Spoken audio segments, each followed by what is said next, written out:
Did you know that there are some boxers who died after brutal ring knockouts?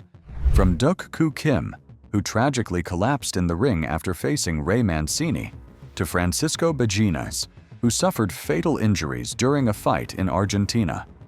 Here are 10 boxers who died after brutal ring knockouts. Patrick Day.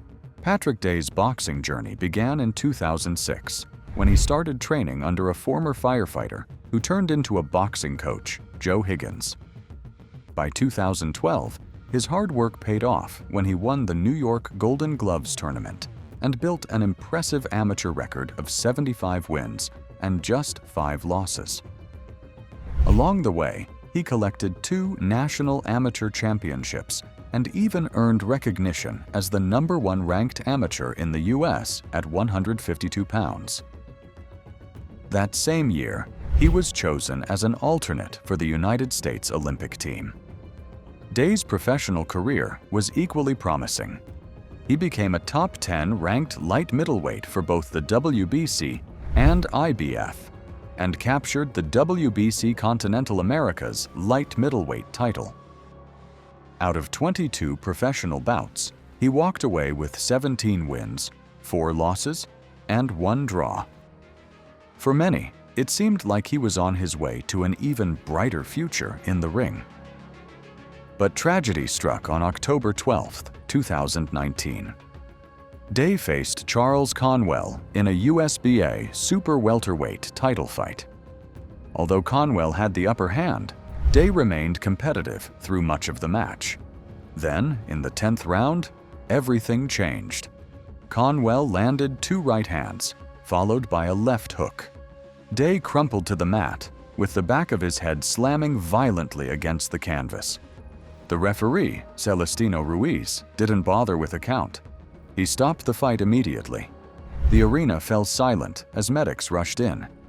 Day was carried out on a stretcher and taken to Northwestern Memorial Hospital, where doctors performed emergency brain surgery.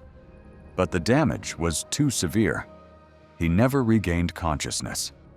At one point, he suffered a seizure before slipping into a coma.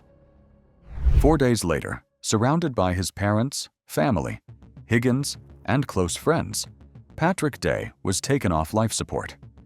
He was announced dead at just 27 years old. Maxim Dadashev. Maxim Dadashev was one of the most promising Russian boxers during his time. As an amateur, he announced himself to the boxing world in 2008 by winning silver at the Youth World Championships in Guadalajara, Mexico. Fighting at 57 kilograms, the young Russian showed speed, skill, and toughness that set him apart. In 2010 and 2012, Dadashev was the Russian National Championships bronze medalist at 130 pounds, and also was the 2013 Russian National Championships silver medalist at 141 pounds. When he turned professional, Dadashev trained under former world champion Buddy McGirt in Oxnard, California. From the start, he was electric, winning his debut in April 2016 with a first-round knockout of Darren Hampton. He went on to rack up 13 straight victories, 11 of them ending in knockouts or technical knockouts. In June 2018, he claimed the vacant WBCN ABF light welterweight title with a 10th round stoppage of Darlys Perez, then successfully defended it that October with a hard-fought decision over former champion Antonio DeMarco. By July 2019, Dadashev was on the brink of a world title opportunity. He faced Puerto Rican contender Subriel Matias at the MGM National Harbor in Maryland, with the winner earning a shot at the IBF light welterweight belt. For 11 punishing rounds, Matias's relentless style wore Dadashev down.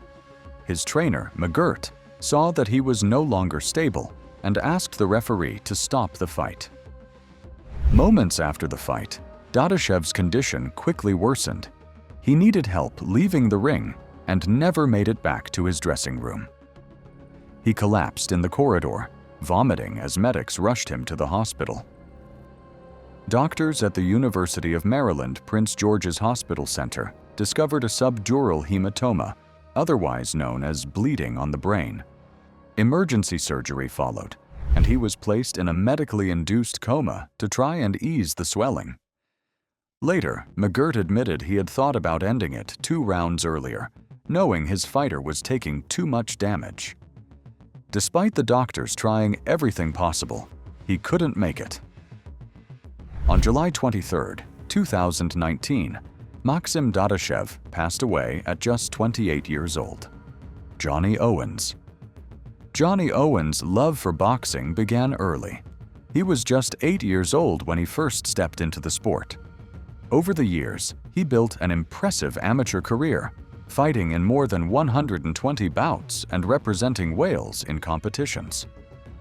By September 1976, at the age of 20, Owen turned professional and made an immediate impact, winning his debut against George Sutton.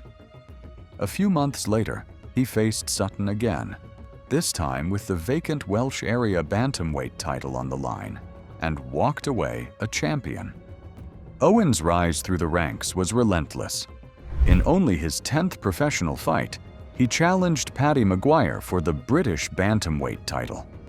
After 11 hard rounds, Owen won and became the first Welshman in more than 6 decades to hold that belt. He followed up with a string of victories, including a defense of his British crown, before claiming the Commonwealth title by outpointing seasoned Australian Paul Ferreri. Soon after, he set his sights on European glory. His first shot at Juan Francisco Rodriguez ended in a controversial loss, but Owen didn't stop there. He rattled off 7 straight wins in less than a year, then returned to Spain in 1980 and avenged the defeat, this time leaving as European champion.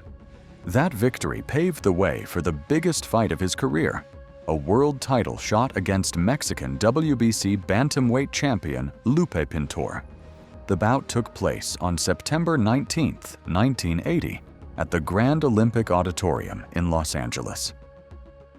The atmosphere was electric, and the crowd spilled past the arena's 10,000-seat capacity. For much of the fight, Owen held his own. Many ringside observers even had him slightly ahead after 8 rounds. But starting in the 9th round, Pintor pressed harder. A clean shot dropped Owen for the first time in his career. He beat the count, but the tide had turned. By the 12th round, Owen was exhausted, but was still fighting back. Then, with just 25 seconds left in the round, Pintor landed a crushing right hand to Owen's head. The Welshman collapsed and was unconscious before he hit the canvas. Referee Marty Denkin waved the fight off immediately. He later said he had seen Owen's eyes roll back before the fall. The scene was horrifying. Owen convulsed on the canvas as doctors rushed in, with blood spilling from his mouth. He was stretchered out of the ring and taken to California Hospital Medical Center. Surgeons worked for 3 hours to remove a blood clot from his brain. The BBC, deeming the knockout too disturbing, refused to show the replay in the UK. Doctors later revealed that Owen had an unusually fragile skull combined with a strong jaw.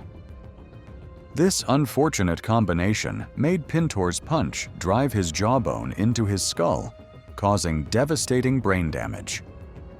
Despite multiple surgeries and brief signs of hope, Owen never regained consciousness. Pneumonia set in, and on November 4, 1980, Johnny Owen passed away at just 24 years old, with his parents by his side. Jimmy Doyle. Jimmy Doyle became a professional boxer in 1941. By 1947, he had earned a shot at greatness, a world welterweight title fight against the legendary Sugar Ray Robinson. That June night in Cleveland, Doyle fought with grit, but Robinson's skill and speed were overwhelming. Round after round, the champion dictated the pace. The 6th round was Doyle's best moment. He staggered Robinson twice and opened a cut above his right eye. For a brief flash, it looked like Doyle might turn the tide, but Robinson quickly regained control. In the 8th round, Doyle walked straight into a crushing left hook as he threw a right of his own. The shot landed flush, dropping him flat on his back. As the referee counted, Doyle struggled to rise, bracing on his elbows and reaching for the ropes. He made it to 9 before the bell ended the round, sparing him a full knockout. But his corner knew it was over. They pleaded with the referee to stop the fight. However, the damage was already done. Doyle was rushed from the ring to St. Vincent's Charity Hospital, but he never regained consciousness. A few hours later, after being given last rites by a priest, he was gone. What made the tragedy even more haunting was the backdrop. Doyle was fighting in Cleveland because California's boxing commission had banned him from competing after a string of heavy knockouts. But officials in Ohio allowed the bout to go on. After his death, prosecutors even considered manslaughter charges against Robinson, though none were filed. Years later, Robinson revealed that the night before the fight, he had dreamed he would kill Doyle in the ring and nearly pulled out of the bout. And according to Robinson's biographer, Doyle had taken the fight in hopes of buying his mother a house. After Doyle's death, Robinson quietly gave the earnings from his next 4 fights to Doyle's mother, so she could still have the home her son had fought for. Davey Moore. Davey Moore first caught attention when he was part of the 1952 U.S. Olympic boxing team, competing as a bantamweight. By the next year, at just 19 years old, he turned professional, making his debut on May 11, 1953, and earning a decision win over Willie Reese. That year alone, Moore fought 8 times, finishing with 6 wins, 1 loss, and a no contest. Through the mid-1950s, Moore carved out his reputation the hard way, fighting often and building experience. By 1957, he put together an 18-fight winning streak. The pinnacle of that run came on March 18, 1959, when he defeated Hogan Bassi to capture the world featherweight title. Moore defended the crown 5 times and became recognized as the undisputed featherweight champion of the world. But on March 21, 1963, under the bright lights of Dodger Stadium in Los Angeles, Moore's reign came to a tragic end. The fight against Cuban-Mexican challenger Sugar Ramos had already been postponed the previous summer because of a freak storm. Now, in front of 22,000 fans and a national television audience, the bout went forward. For 9 rounds, the boxers traded blows, but in the 10th, Ramos landed a brutal left hand that staggered Moore. A flurry of punches followed, and Moore went down hard, with his neck snapping against the bottom rope. The series of blows damaged his brainstem. Amazingly, Moore got up for the count and finished the round on his feet. But the damage was irreversible. The referee stopped the fight before the start of the 11th, awarding Ramos the championship. Moore even gave a clear-headed interview as he left the ring, but minutes later in the dressing room, he collapsed into a coma. The world reacted with shock because he wasn't really showing any signs of being uncomfortable.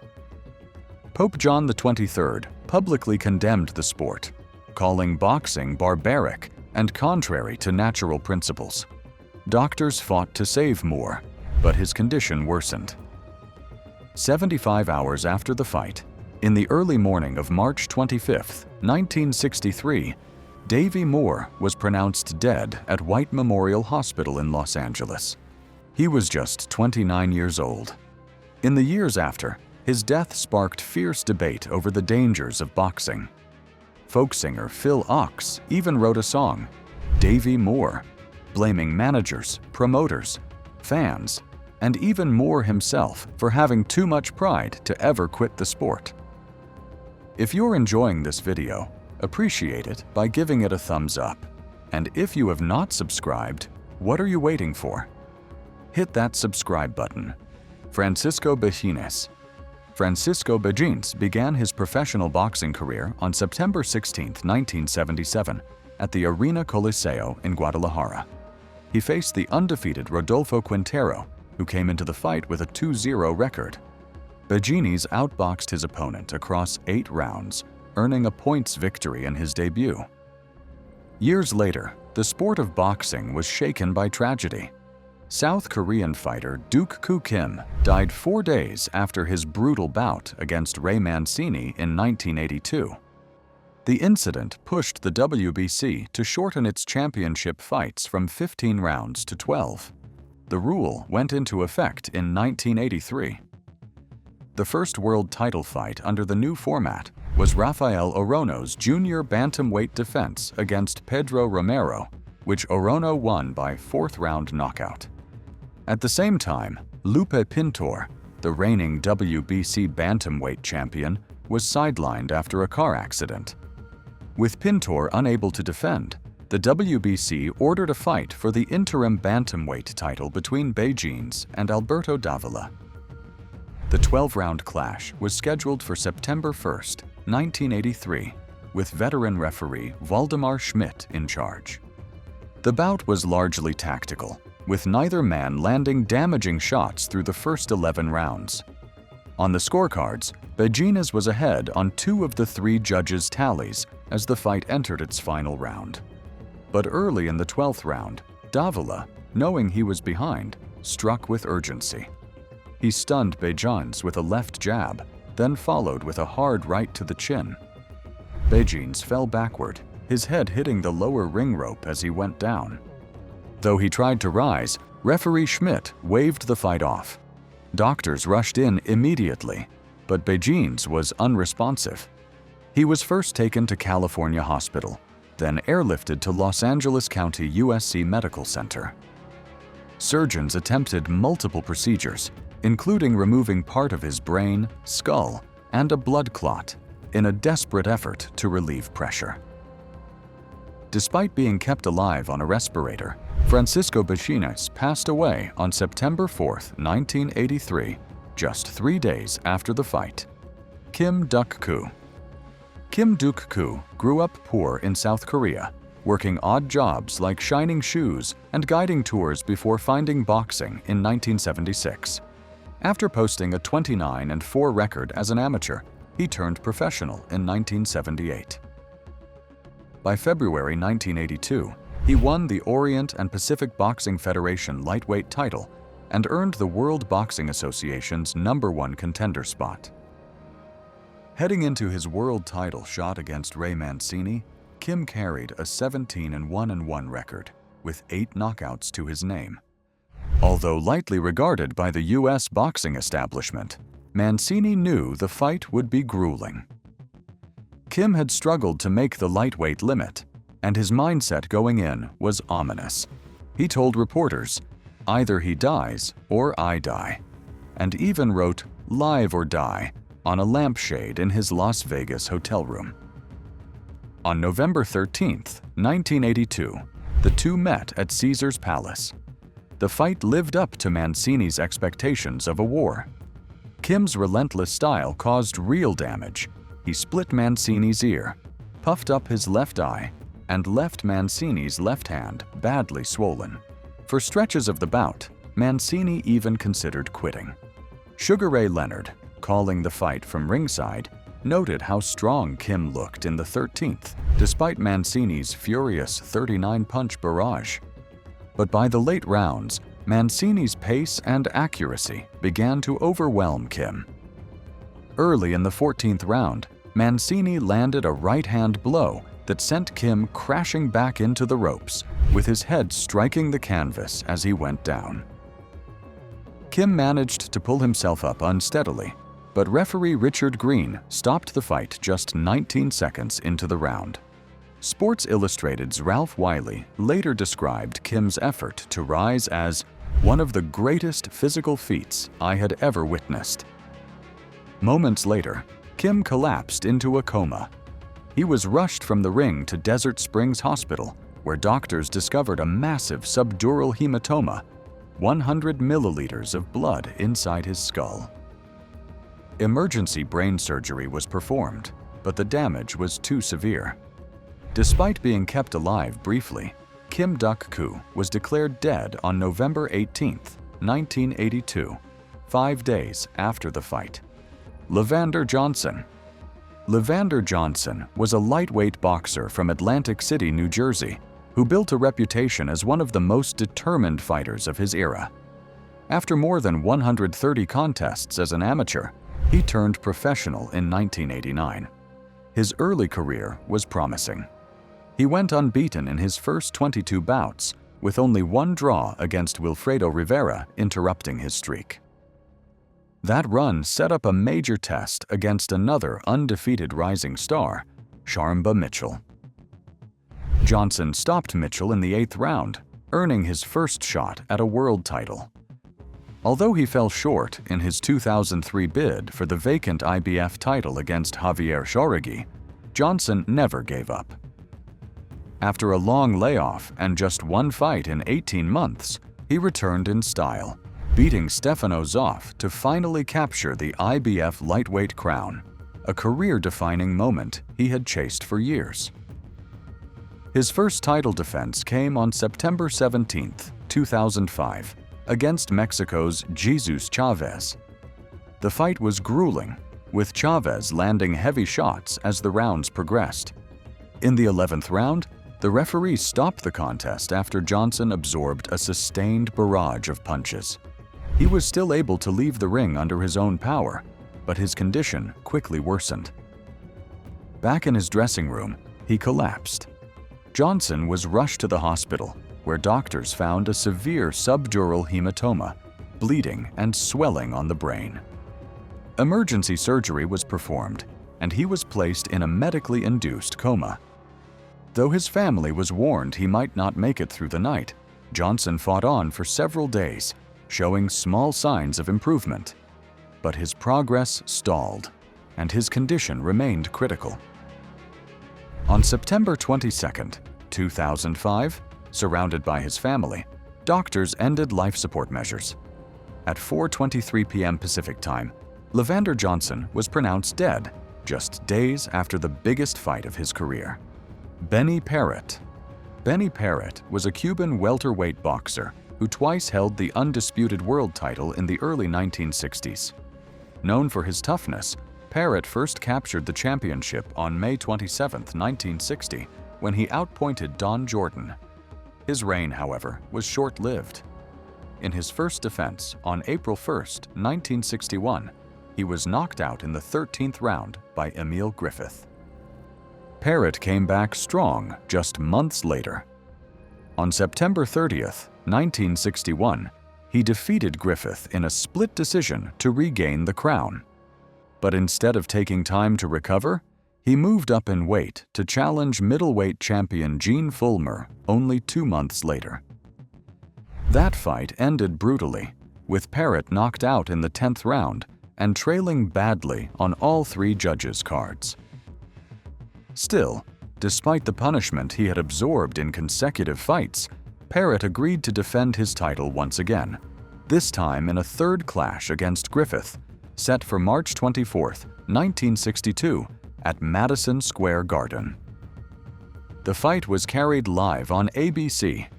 Early on, it was competitive, with Parrott nearly flooring Griffith in the 6th round with a furious combination before the bell intervened. But by the later rounds, Griffith had taken control.